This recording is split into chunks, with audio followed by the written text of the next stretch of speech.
వాక్యం చెప్పాను నేను అంటే దేవుడు వెంటనే మాట్లాడుతున్నాడు, నువ్వు గల్లలేదేది ముట్టుకోవద్దు అన్నాడు. నాకు వెంటనే భయం అయిపోయింది, వెంటనే వచ్చేసింది జవాబు. నువ్వు ఇలా వాక్యం చెప్పకపోతే నువ్వు గల్ల ముట్టుకోవద్దు, కానుక డబ్బ ముట్టుకోవద్దు అన్నాడు. వెంటనే తప్పైపోయింది ప్రభువా, నేను వాక్యం చెప్తాను అని నేను చెప్పాను. కాబట్టి దేవుని స్తోత్రం కలుగును గాక. దేవుడు ఎప్పుడు మాట్లాడే దేవుడై ఉన్నాడు. అంత మంచి దేవుడు మనకు దొరికాడు.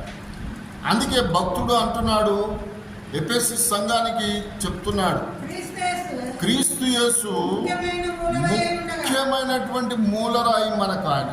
హల్లెలూయా. ఒకనికి వజ్రం దొరికితే ఎంత సంతోషిస్తాడో, మనకి యేసే దొరికితే అంత సంతోషించాలి మనం కదా. చాలామంది